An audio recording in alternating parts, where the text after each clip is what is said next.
Pag-usapan po natin ayon po kay Attorney Mark Tolentino, official statement po tungkol po sa kasong dismiss. Pag-usapan po natin mga partner. As counsel for Mr. J. Sonsa, MKT Law Office, headed by Attorney Mark Christopher Tolentino, welcomes the dismissal of the complaint filed in Trillanes versus Sonsa, Badoy, Binag, Defensor, Balingod, and the Brave 18. The development reaffirms the constitutional guarantee of the freedom of speech and the freedom of the press, which are indispensable to a democratic society. While these rights are subject to the limit of law, they must never be undermined through unfounded or unwarranted criminal prosecutions. We express our sincere appreciation to the National Prosecutions Office of the Department of Justice for its fair, objective, and principled evaluation of the facts and the applicable law. The resolution demonstrates the enduring strength of the rule of law and independence of our justice system. This dismissal is a victory not only for the respondents but also for every Filipino who value the Constitution, the free exchange of ideas, and the right of participants in the public discourse without fear of baseless legal harassment. MKT Law Office remain steadfast in its commitment to defending the constitutional rights, protecting civil liberties, and ensuring that the justice is forced in accordance with the law. Above all, we give thanks Almighty God for His guidance and providence. Thank you, Lord. MKT Law Office, headed by Attorney Mark Christopher Tolentino, Counsel for Mr. J. Sonsa. Mga kapartners, ano masasabi ninyo dito sa pinail na kaso ni Ginoong Senator Antonio Trillanes, dating Senator Antonio Trillanes, dito nga po, dito sa mga, ito patungkol po sa, ano ba kinaso? Republic Act 10175 o cybercrime o libel. Mauna ka na, Pater. Congratulations po kay Tito Jason sa congratulations po muna kay Tito Jason sa kay Doc Lorin Badoy, kay Cathy Binag, kay Defensor at kay Baligod at sa 18 dating ex-Marines o dati na ex-pa, dating Marines.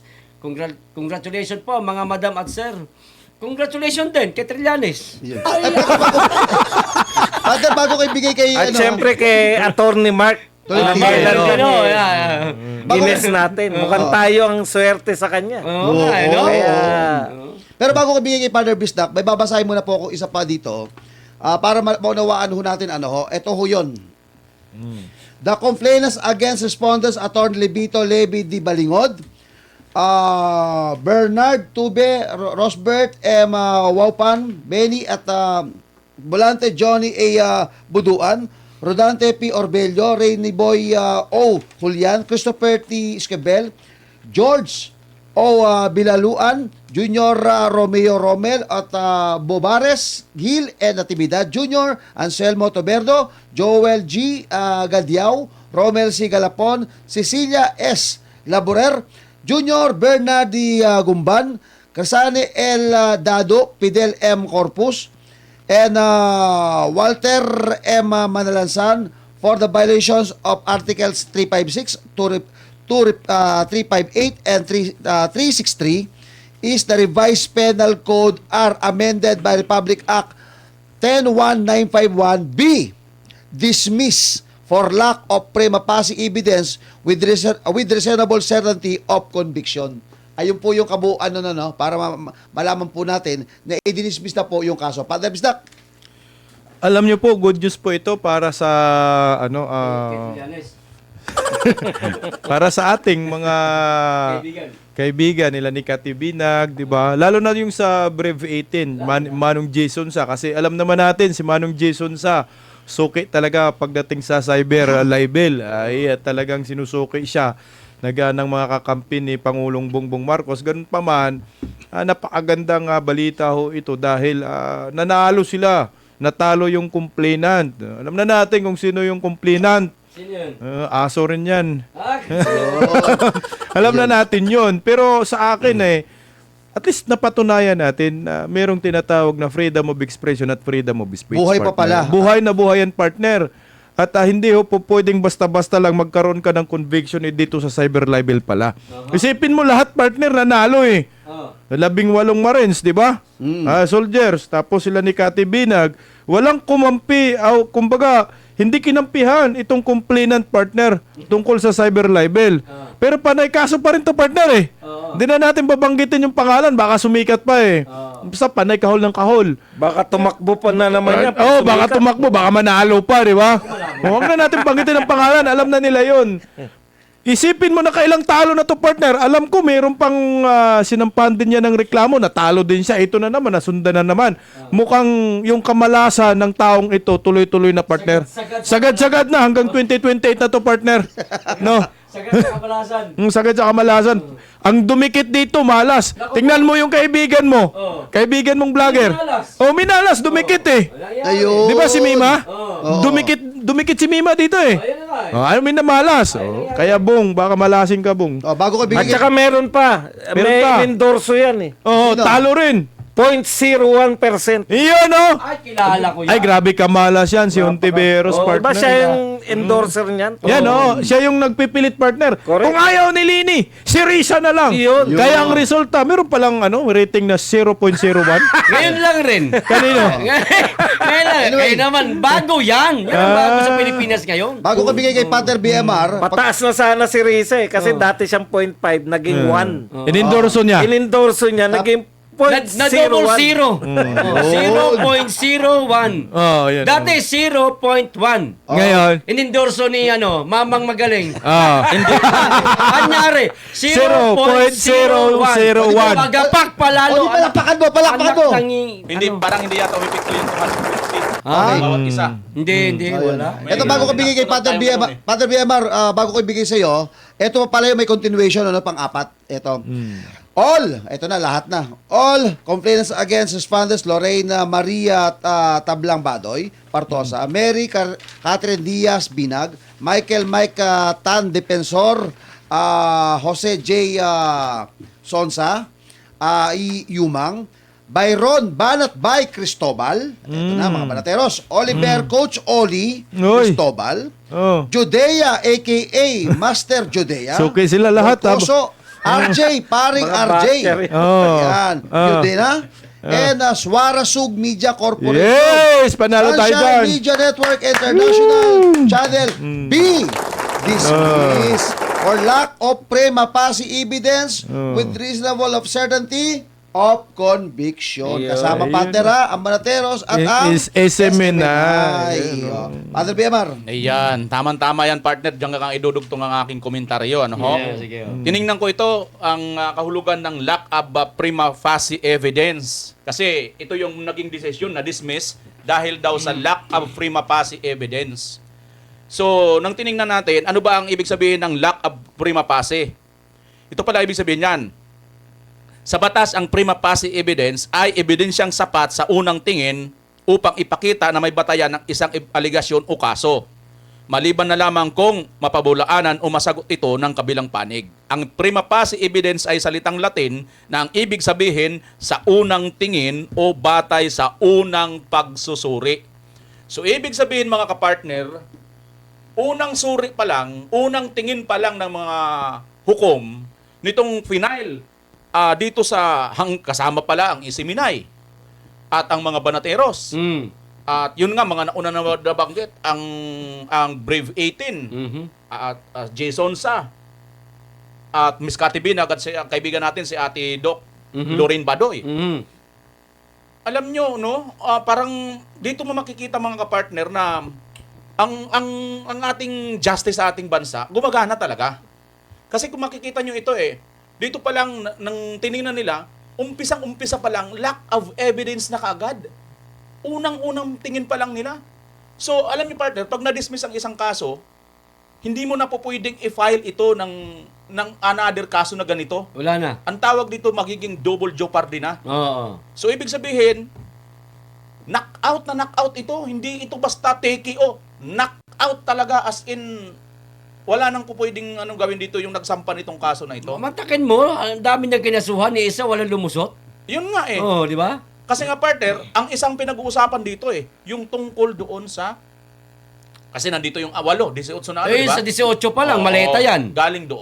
Oo. Malita yan, tol, sa isang- Malita. Oo, doon galing sa isyong pinakamatinding pinag-uusapan ngayon na takot itong mga nasa nababanggit. Pero hindi lumusot O, hindi lumusot. Partner Buds? Congratulations po sa lahat po kasi pati sa lahat ng vlogger. Dahil alam nyo po, kami po yung talagang nakasalang dyan. Unlike sa mga media people na meron, ano pa sila yung parang hindi sila basta-basta sinasampa ng kaso. Pero yung vlogger po, 2-5 kung sampa ng kaso ng kahit sino. Oo nga eh. Pagpapaalala Bart, po yan. sandali, Sige, okay lang. So yung sinasabi mo ng vlogger, 2-5 kasuhan. Mm. Pero yung kamamatay lang, ang bunganga noon, matindi pa sa biruin mo ba, sabihin si BP Inday, tomboy, nagpalaglag. Tama. Yun, mga libelous yun. Hindi, Pero walang nagkakaso sa kanya partner. Sa kabila yun sa kabila yan. Si partner tuloy. O kasi nga, hindi naman mahilig magkaso yung mga... Duterte. At mga hindi balat Duterte. sibuyas ang mga Duterte. Correct. Pag pumasok sa politika dapat. Ang point ko lang po, dapat nga i-decriminalize na to sa ibang bansa. Correct. Hindi na criminal ang libel. Libel, oh. Ano na lang yan, multa na lang. Parang tayo na lang yata partner. Kasi talagang panay salita tayo ng ginagalang ang karapatang Pantao. malayang pananalita. May demokrasya. Pero ayaw nilang tanggalin yung yung mga senador at congressman natin ayaw tanggalin yung criminalization ng libel cases. Dapat po yan, decriminalize na yan. Kasi ayaw nila, kasi yan, katulad niyan, ginagamit nila na para prosecute yung kanilang mga posibleng kalaban. Yun. Yun po yun. Ginagawa nilang Kakasuhan weaponize ka. nila. Weaponize. Yun. Correct. Nadali Yan ang mo gusto ko pare. sabihin. Oo. For the first Sa time. isang tagay. At ibig sabihin nakapuntos, talaga may Oo, grado. oo, talaga. Prof. Oo. Ako naman, eto, kasi kung pinag-uusapan ngayon, ikukunin ko lang ito. Ang ganda kasi ng probable cause. Hindi lang kasi probable cause ngayon, may ginamit na word na certainty of conviction. Ano nga ba ang ibig sabihin nitong certainty of conviction? Nangangahulugang mas mataas na antas ang katiyakan na mahatulan o makonvict ang akusado sa paglilinis batay sa lakas ng ebidensya. Ngayon, dito ko napagsuri-suri, mga kabayan, ito yung nakaraan kasi na ginamit po doon sa impeachment trial kay VP Sara, di ba? Na ang sabi ni Jokno, ito po ay may probable kasi. May probable cause po kasi. Which is sinabi ni Senator Alan Peter Cayetano, ngayon pinaliwanag niya na hindi lang basta probable cause. Dapat may certainty of conviction. Ito po, nakita po dito talagang maliwanag na walang ebidensya magpapatunay, kaya po na-absuelto, ito po mga sinampahan po, dito pong complainant. Sa makatwid, nagtataka lang ako. Alam mo, kapag nagpapile ka ng kaso sa pagkadami-dami ng pinalato, pag pumunta ka sa abogado, mag-private ka, unang tanong ng abogado, ilan ang akusado? Pag binilang yan, per head pala yan, partner. Per head pala yan, private. Halimbawa, magpapile ako ng kaso, isa Hindi laki. Oo, di bawat ano yan, kasi may patulong sa akin na kaibigan ko na magpapile siya ng kaso. Dalawa yung kasampahan niya. Hindi, ganun pala yung acceptance fee niya. Dalawa din yung per head ang ika-count niya, hindi isang kasuhan lang. So, ang laking ginagastos na, partner. Ano masabi mo? Mapera, partner. Mapera, pero hindi na politiko. Ayun ang pagtaka. Bakit ba lagi mapera na hindi naman na politiko? Di ba? Mm-mm. Oo. So, partner, wala na ba kayong round to rito? Wala na ba kayong gustong idugtong pa dito sa pagkapanalo? Anyway, sa lahat po ng mga respondent, congratulations po. Lalo kay Attorney Mike Tolentino. Partner, may pansinin ako ditong may comment si Dennis Del Rose. Sabi niya, kasi dito yun sa comment ko hindi totoo na kapag na-dismiss na ang case, ay hindi na pwede i-refile. Depende yon. An example is Kibuloy case. Dismiss cases pero na-revive. Alam niyo mga partner, sa normal talaga na ano, pagka wala naman daw tinatawag na without prejudice, no? Or without prejudice na pagkakasabi doon na na-dismiss, hindi na ito po pwedeng i-refile. Ang nangyari kasi kay Pastor Kibuloy, iba yun eh. Iba yun. Patay na yun eh, partner eh. Dismiss Katunayan nga, dismiss na nga doon sa Amerika eh. Oo. Pero bakit buhay dito? Alam mo naman partner, Bendalo nga yan. walang kaso ang mga kinakasuhan dito sa ating bansa. Ang mga nakukulong dito, yung hindi magnanakaw. Yung mga magnanakaw ang patuloy ngayon nagpapakulong. Yung mga kriminal ang nagpapakulong. Dandan, baka mabasag. Hindi kasi partner, hindi ako nag-ano ha. Nag-emphasize lang ako. Tingnan nyo ha. Ito ang best example natin.